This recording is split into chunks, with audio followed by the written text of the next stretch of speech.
Welcome to Sunday Manna, Food for the Soul.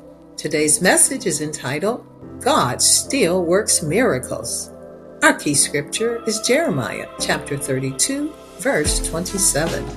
Behold, I am the Lord, the God of all flesh. Is there anything too hard for me? If you need hope today, this message is for you. Throughout Scripture, God reveals himself as a God of power, compassion, and miracles. Yet, many believers today struggle to believe God can still move in their situation. Life's disappointments, delays, and hardship can weaken faith and shift our trust towards human ability instead of God. But Scripture reminds us that God does not change. The question, is there anything too hard for God, is not about God's ability, it's about our faith. In Jeremiah chapter 32, the prophet is imprisoned while Judah faces captivity. God instructs Jeremiah to buy land, something that makes no logical sense. When Jeremiah questions God, the Lord responds, I am the God of all flesh. Is there anything too hard for me? This declaration reminds us that God is sovereign, trustworthy, and fully capable even when life does not make sense. Here are 12 miracles that prove God is still in the miracle-working business. The Old Testament highlights creation. In Genesis 1, God creates out of nothing. Red Sea. In Exodus chapter 14, God makes a way. Sun stands still in Joshua chapter 10. God controls time. Fire from heaven in 1 Kings chapter 18. God reveals his glory. And Daniel in the lion's den, Daniel chapter 6, God protects the faithful. The lesson? Nothing is beyond God's power. Here are New Testament highlights. Water into wine? From John chapter 2, God transforms.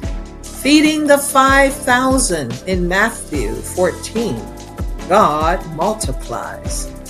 Healing the blind in John chapter 9, God restores.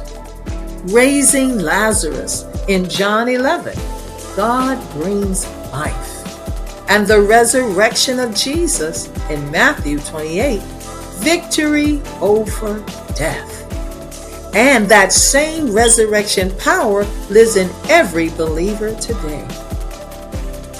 Modern day miracles that prove God is still in the miracle working business.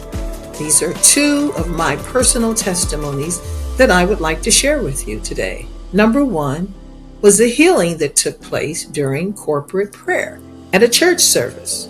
While the congregation was holding hands during prayer, as I held a woman's hand, God healed her body in that moment. She turned towards me with a surprised expression and said, "You healed me. I don't have any pain in my body." I immediately responded, "No, God healed you." The lesson? God still heals through faith, unity, and prayer. When believers come together in agreement, God's power is released not for our glory, but for His. The Bible says in Matthew chapter 18, verse 19, "Again I say unto you, that if any two of you should agree on earth as touching anything that they shall ask, it shall be done for them." Number two, healing through intercessory prayer. The setting was a phone call. A friend called me asking for prayer for her daughter who had been diagnosed with cancer and was undergoing cancer treatment. We prayed together over the phone, believing God for healing. A few days later, she called me back with a report from the doctor. The cancer was gone. The lesson? Distance does not limit God's power.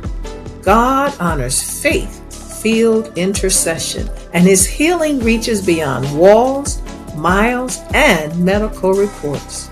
James chapter 5, verse 16 reminds us that the effectual fervent prayer of a righteous man availeth much.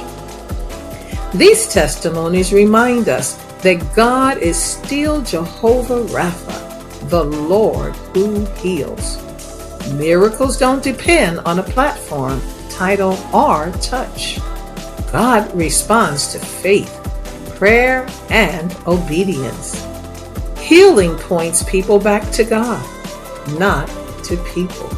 And miracles today serve the same purpose they did in Scripture, to reveal God's glory and draw hearts to Him.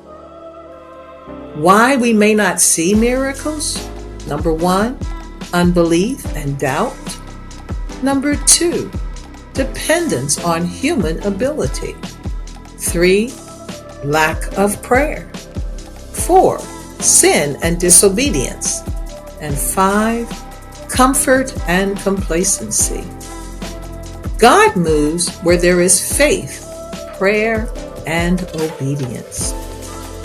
How do we position ourselves for a miracle? Number 1, believe again. 2, pray bold prayers. 3, obey God's instruction. 4, surrender control. And 5, give God glory through the testimony. We don't chase miracles. We chase the God of miracles. Let us pray. Lord, we thank you that you are the God of the impossible. Strengthen our faith to believe again. Forgive us for doubt and dependence on human strength, ingenuity, and skill. Let your miracle-working power be revealed in our homes, our churches, our community, and our nation. Perform wonders that draw hearts back to you, and let your glory fill our homes, our churches, our community, and our nation.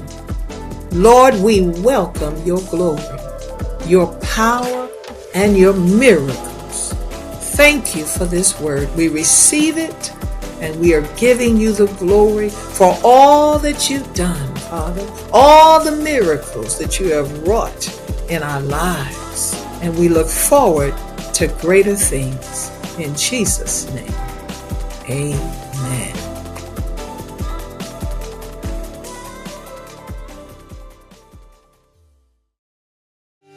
Thanks for watching. If this message encouraged you, be sure to like, subscribe, and share so others can receive God's peace, power, and purpose.